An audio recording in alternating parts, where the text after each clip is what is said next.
So, you know, downtown New York is good, but like, you know, galleries, they're busting my balls all the time because they're like, oh, well, where's your client? Oh, we need this down payment. Oh, like, where did that piece go? You were supposed to deliver 2 weeks ago and have to deal with all this bullshit.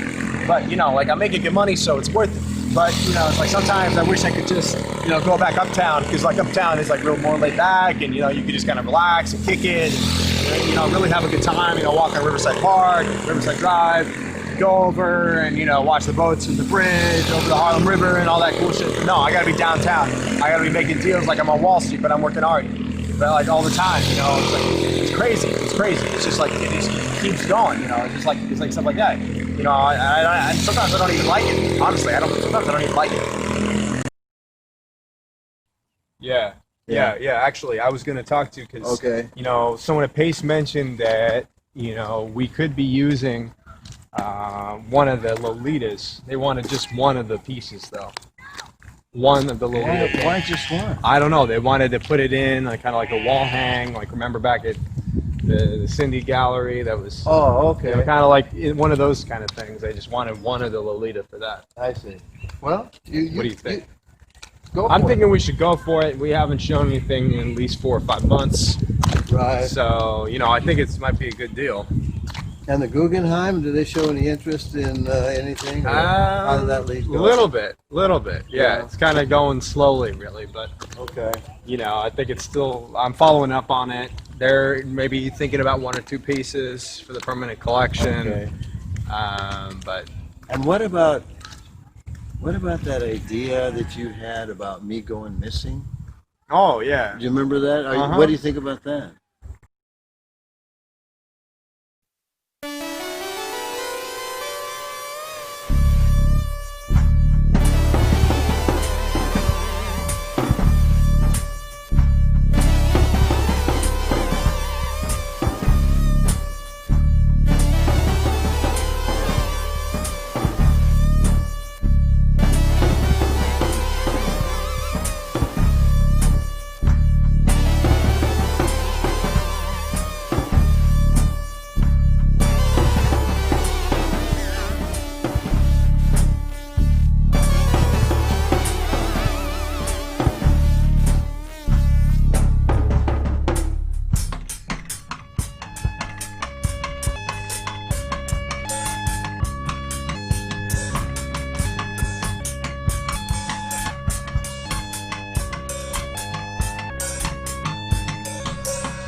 When I got to London, things immediately got crazy and philosophical.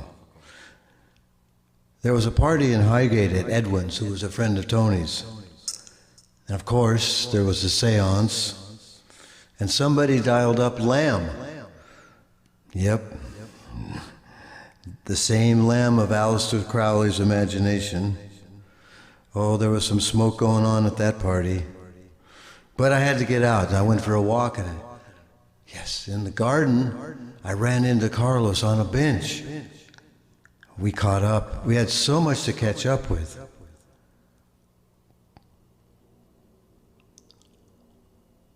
Decided to go for a walk up to the cemetery to see the tomb of Karl Marx in Highgate. The materialist philosopher and his triumph. We walked back to the mansion and a couple of blowjobs in the morning, and then straight away over to the Green Park pub, where everyone was having a good time. And Carlos was talking about chess and Bobby Fischer and my father. He told me he wished he'd had my father. He was perfect. A perfect counterpoint. Patrice Lumumba University. He played golf. Yes, for some reason, Carlos was into my father a lot. He himself was given the 3 names of Lenin. Well, the only thing we felt was right to do was to make a bet. And the only bet we could find was the next Bobby Fischer sighting, beluga and vodka.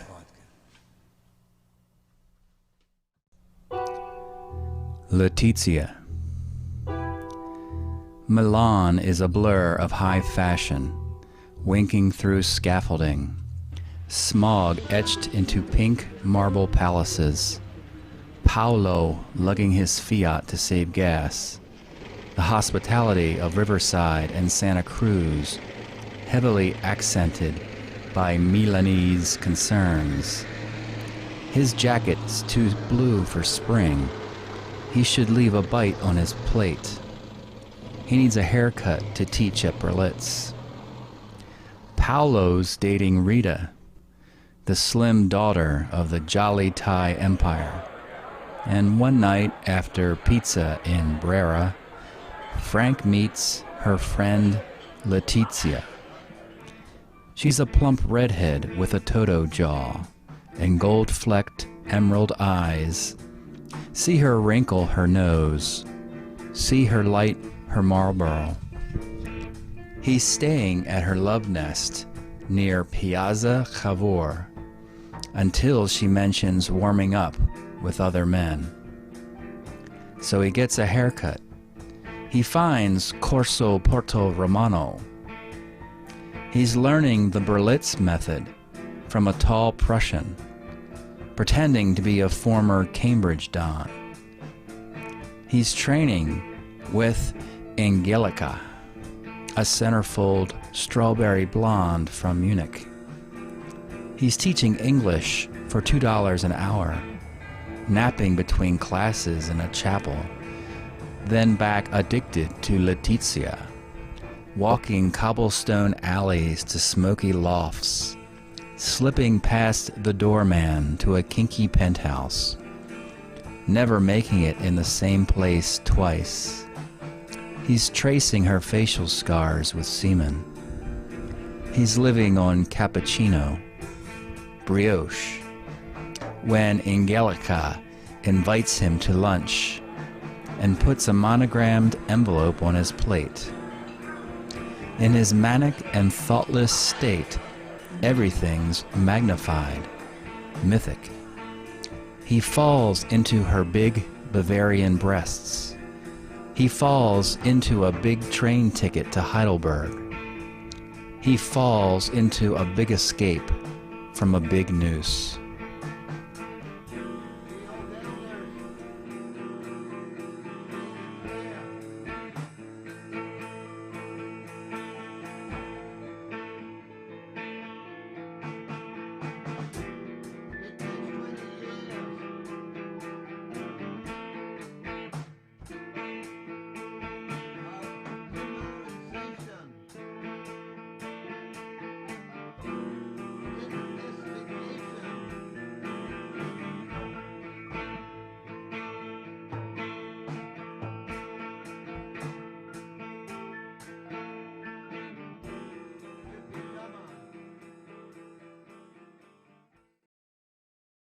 Come on.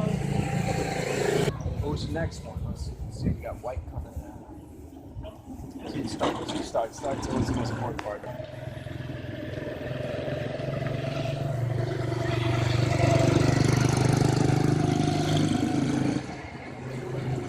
No.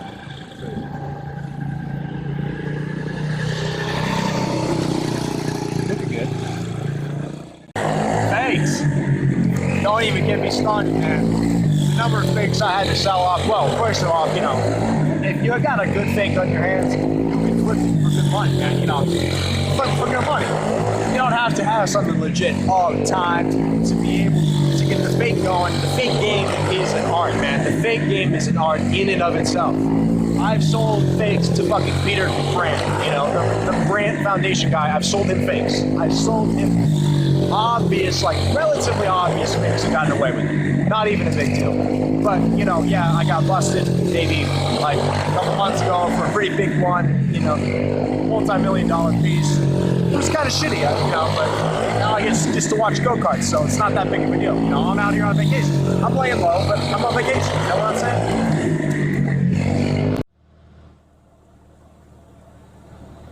2 hours. Big black Mercedes 450 SEL stopped at a broken red light. 3 in the morning, 30 minutes, an hour, 2 hours. He's lying in the grass drunk with a trim dancer from the Cavern Disco. The Rolling Stones, Sympathy for the Devil, played on a loop. 30 minutes, an hour, 2 hours, waiting for the world to change.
Another day, another dollar. Or less than $1. We have a 16. A 16, is it sweet? Sweet 16? Copeland. They detest. Copeland. They detest. We have some classical piss snobbery that composes, I believe. The elites believe in Mozart, Wagner, Mendelssohn, but Copeland, they detest. We're growing beans to music. How can you grow any food without music? How can you grow anything without music? But they thrive with this classical music. But when he tried Copeland, they didn't respond at all. The champions who showed a discourse and a paradox between a soul and the lifeless souls of society. You have Beethoven, you have Mozart.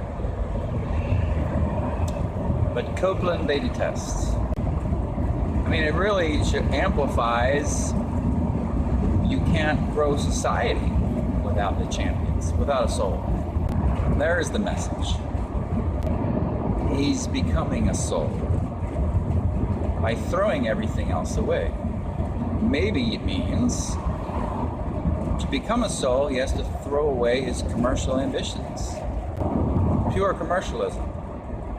Painting for a future race of advanced human beings living on another planet, perhaps.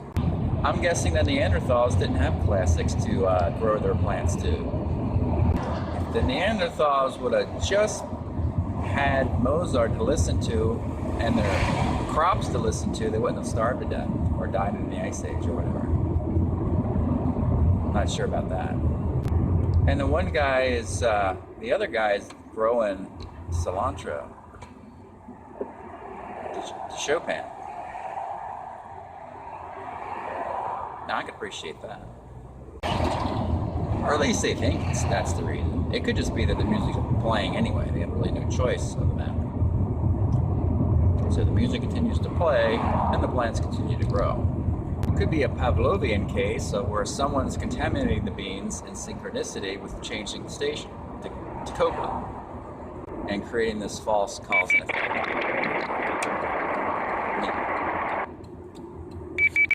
Elvis, man, you know, he started off real strong. You know, I think he's like probably one of the most influential musicians of all time.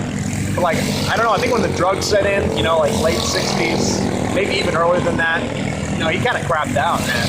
Especially when he was in Vegas, you know, with all the jumpsuits and shit. I don't get it, you know, it was like, he just drugged out. He got fat, lazy, and well, plus he just like had horrible management the whole time. That's the problem. You don't have good people behind you, man. It's fucked up. You can't do anything good. You can't innovate. You can't create. You know, if no one's there to support you, if they're just trying to rip you off, they're trying to scam you only. No, it's not gonna work. It's not gonna work, man. It's not gonna work. You know, Tupac, he was a great mentor of mine. You know, I met him back in, you know, '95. You know, really just one time. I was at like a Grammys party kind of thing. You know, real casual like, but. You know, he's sipping on a little Alizé, Hennessy thing he got going on, and I was like, oh, wow, this guy's really got it made. You know, he got the girls, and he was just kind of doing whatever he wanted, having a real good time. But man, he was a great actor. You know, people, you know, only give it props to the music, but man, that guy could act, dude. Yeah, he was crazy, and he was, you know, real generous with his money too. You know, he really passed it around. You know, he was not greedy at all, like some of those other rap artists you see. You know, all the music videos, they'd be throwing money around, but nah, they'll just keep it for themselves, you know, just not even share with anybody, you know, it's just like not right. I don't get it.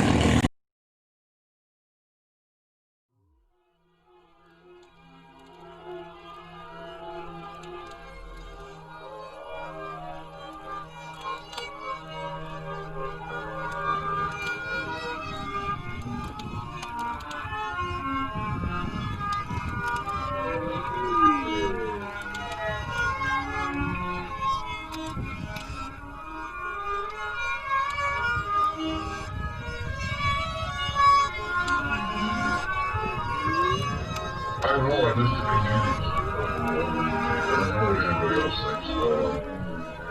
I did find that the beans respond to Mozart, though. They seem to really like Mozart. And Beethoven, they don't like Stravinsky very much. Copland, they taste. But they, you know, a little bit here, you know, the able to ask to Mozart is fine. That's interesting. I mean, I basically have the Chopin here, the Preludes. That's all they gave me, which is fine. And I like it. How can you know anything without, you know, a good record player? Well, the Chopin is the one composer that the parsley responds to the most. And some of the other, the cilantro, same thing. And the dill. A lot of these prefer us. They prefer the softer touch of Chopin, so that's all they gave me. But I'm happy with them. I mean, you know, I haven't heard otherwise that things are, you know, are doing in the wrong way. Did you hear that story? I don't know if it was in the red one or the blue one, but that they were actually growing cucumbers in Broadway? Oh, wow. Cucumbers. Yeah. Wow. You mean the Berkeley cucumbers or the you know, the big, large purple ones? No,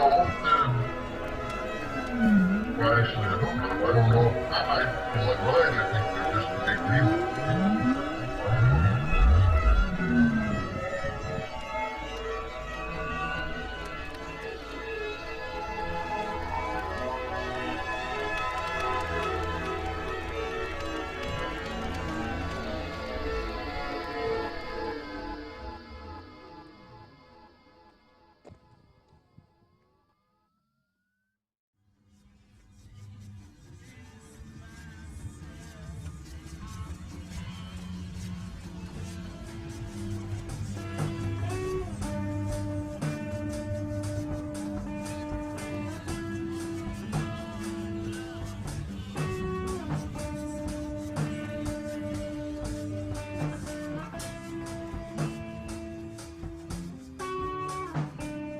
The logic of German girls. The logic of German girls seduces him. He sees Holderlin released from his tall tower madness. Athena's domestic inventions sweetened by the squeeze of Gothic thighs, the emotional manipulations and financial targets of American girls, happily forgotten in effervescent conversations on European history and literature. They teach him German with the simple grace of children teaching children. He's staying in Heidelberg forever. When he comes back from the canned food store and finds Toby's letter on the floor.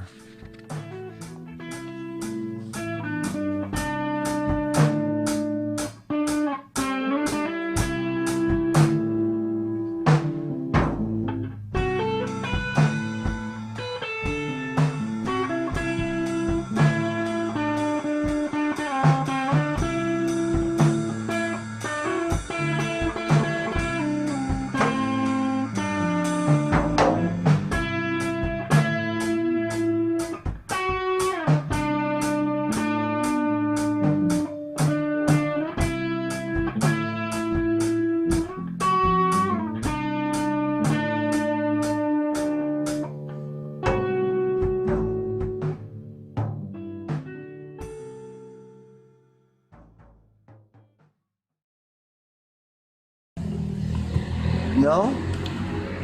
I think I just got... I think I have to give up spray painting. Is what I think. I think The I fumes should, get to you. I think the fumes are getting... Start oil painting. I think I'm just going to do like... maybe some charcoal Yeah, or something like that. that'd be cool, man. Cartoons. That stuff still sells. Well, I'm sorry to hear about your little escapade. You know how it is. It's like you're doing I something didn't- all the time and it's normal and nobody says anything, and then one day you're at a party, you know, and it's just these fucking narcs. They come out of nowhere. You know, it's like crazy. I know that I recognize the hat you're wearing. That's a $5,000 hat. I know it. Oh, probably got it back in the day when something was rolling good, you know. I'll buy this shirt, and you know, it's like really expensive, but I really feel like it's worth it, and I get a lot of compliments on it, so I really think it's a great thing. You know, it's like a piece of clothing that's good, it's well made, it's a work of art, you know, and I really think that, and you know, like you may not be listening to me right now, but I'm really talking the truth, and you can talk to my friend Jerry, and he will tell you that clothes are works of art that need to be used, and they need to be manufactured properly, not by Chinese slaves, but by people who have real jobs and who are making real wages, because, you know, like that's what it's all about. You know, that's the American dream. That's the whole thing right there. You know, it's about being able to have works of art for everybody that they can just have on at all times, like this shirt right here, like this great fucking shirt, like this really cool shirt.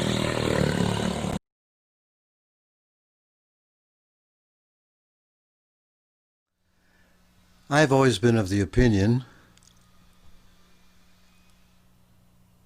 and have lived the experience that the only good idea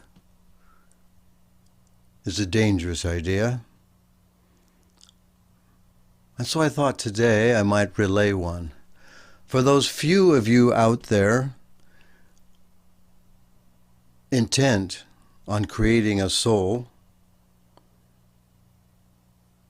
and challenging the boundaries of space and time with your will,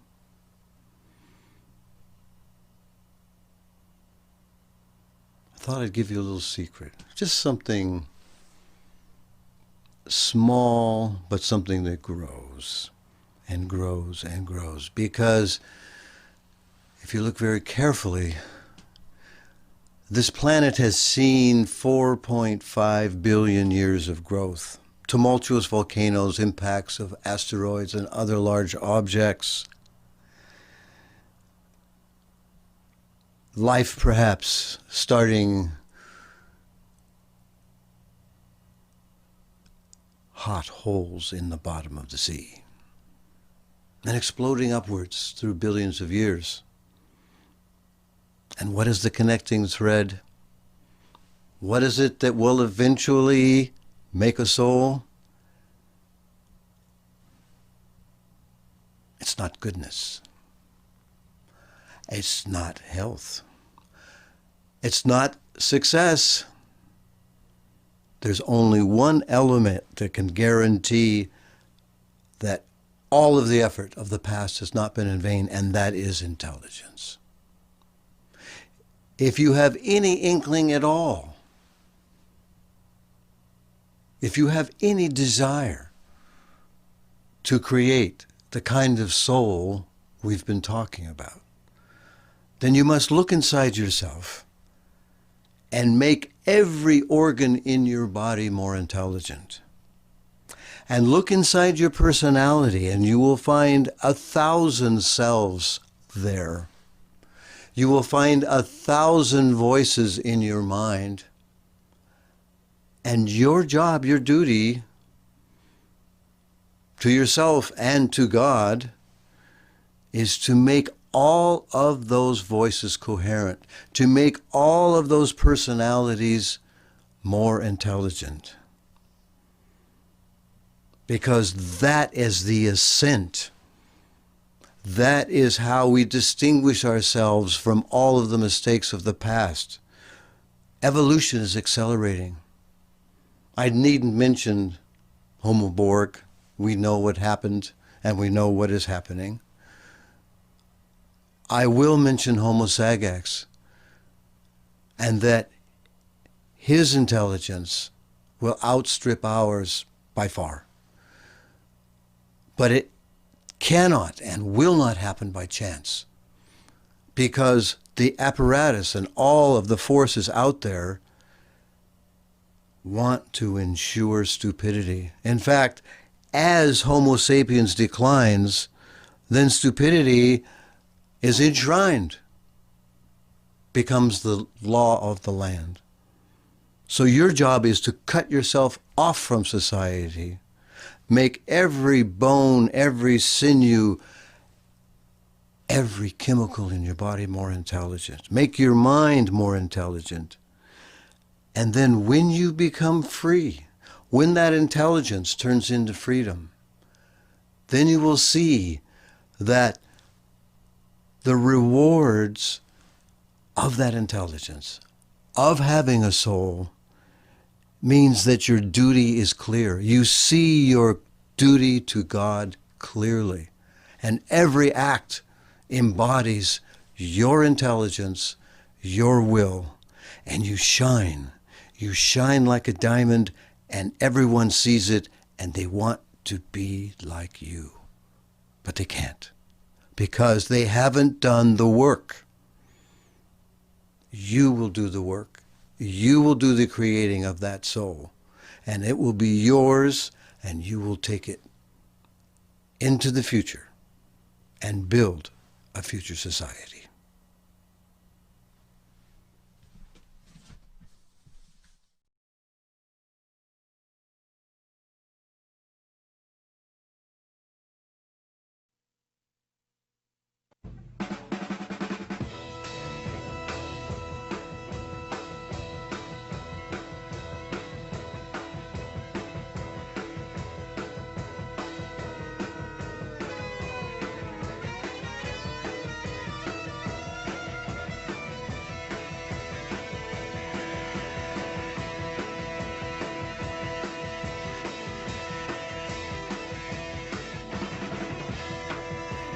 A gentle rocking motion. Socrates was scared shitless of exile, says Toby, wiping foam from his mustache. Socrates was scared shitless of exile. But we're doing well. Big flat on the Rhine, 2 rich girlfriends, teaching English for $50 an hour at America House, beating the ponies at Eden Spesh, meeting like this for cribbage in the best breweries of the world. He was worried about identity. He believed in exile. You degenerate, collapse into barbarian superstitions of self and socialized compromises of virtue. Things are simultaneously too easy and too hard. You lose the muscle and music of self-examination. Since I left the States, I've lost that critical dimension. My identity's deflated, lapsed into Frank Harris or Henry Miller. In Berkeley or The Hate, I changed characters a dozen times a day. And I always felt Dionysus rushing to meet me in the mirror. But exile is Apollonian. I've lost the flexibility of my destiny. I'm reduced to action at a distance, to the word American. But we're safe, Frank. No cops, no agents, plenty of girls and beer. Why can't we just dig it? Aristotle would agree. Let America stew in its crimes. Let Nixon have his dirty tricks. We're out now. We're free. No, we're chained to the wind, strapped to beds of ball lightning, taken up in dark clouds of irrelevance. We're safe because they don't investigate or understand our deeper intent. We're Tom Thumbs, caricatures of our most accessible charms. Cartoons in a battered travel bag. Entertainers. I think of it like this. From Thales to Epicurus, the Greek philosophers were looking for truth. But after 2 centuries of complex speculation, they decided on moderate pleasure. Aristippus called it a gentle rocking motion. And I agree with the Cyrene. Germany's my gentle rocker, Frank. I've been in Cologne over a year. I've never had so much fun or respect in my life. After graduating from GTU, I knew I couldn't become a pastor. My God was dead, burned by Deci, buried in the revolution. My father found a sabbatical position here at the University of Cologne, and I discovered classical homeopathy. Hahnemann tested every remedy on himself, so I started with arnica. Frank? What's going on? Frank feels a sharp cramp in his bowels. He's going to crap in his pants. A chill attacks his heart. He's going blue in the face. A walrus waiter helps him outside and holds his jaw so Toby can put a sugar ball under his tongue. As the spasms subside, he remembers a sweet moment with Aaron. And 10-15 minutes later, he's watching the red trams clang by, almost normal. What was that? I don't know. We just treat the symptoms. The acute picture was arsenicum. The remedy's more a vibration than a material dose. How do you feel? Okay. Good. We can finish the game. They return to their table, order another round of Kolsch, shuffle, cut, and play. Hard rocking the pegs around the board.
All right.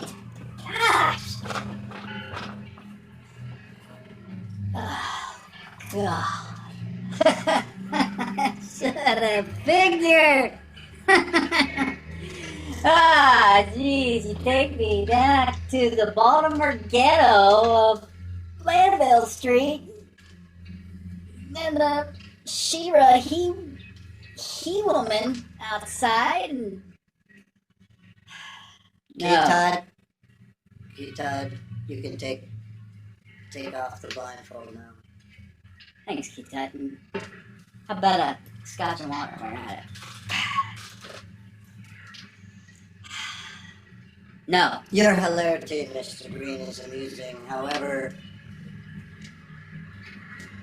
something needs to be done. Obviously, threats don't work with you, Mr. Green. But I have a solution for you. You're obviously too dumb to figure out the coins, so I'm just going to have to tell you. The solution, Mr. Green, is number 17. 17.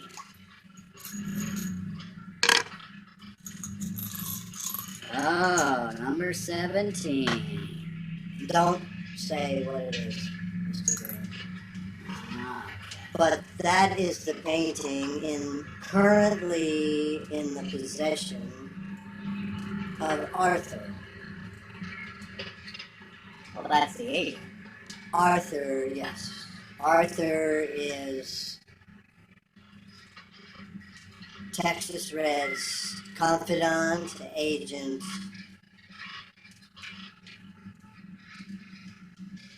and if you find Arthur, then you have a chance of finding Texas Red. The young entrepreneur from New York, huh?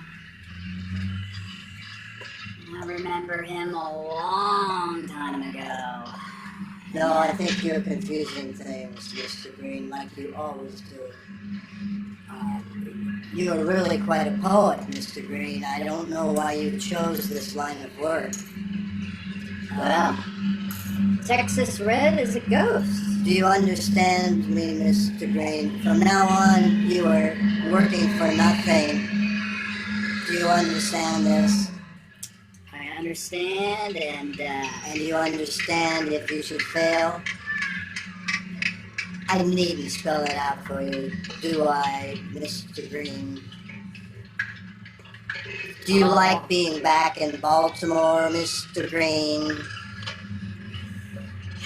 Only when I can catch the MARC train to get the heck out of this clip joint. I'm going back up to New York City. I still do not know why you come so highly recommended. You've done nothing of interest or merit until now. Well, I'll find a young entrepreneur, and this time I'm gonna find that ghost of Texas Red. Number 17. All right, I'll give it my best. Keith-Todd? Okay. All right, I know the way out. I know the way out. Makes me dizzy after a while. Have you ever been to that Vista place over there? La Vista? This place is hot. Yeah, they got some good music, some good DJs. Cheap drinks too. Good spot. Better than anything in New York, really. I mean, you can say what you want, but you know, laid back, cheap bar, come on. Can't beat that. Salami in New York like fucking sucks. Like there's not even any good salami. I was just like in Milan, I had salami that was to die for. Like I had to tell you, it was to die for, man. It was so fucking good. And I come back to New York, and there's not even like a good homemade deli that has this good shit. You can't even get good burrata in New York. You think there'd be one homemade joint that have good burrata, but no, not even. Now I gotta go back to Milan to get my, the stuff that I need, But like, I can't even find it. Mr. Matheson. I know you from somewhere? Yeah. Your favorite coach show, NYU. The Paint Conservation Convention? Maybe. Dr. Pritchard from Boston University. They had Billy Collins as a keynote speaker. Oh, okay. It's coming back a little bit. Yeah. It's been a while. Yeah. It's been a while. Yeah. I love New York in June.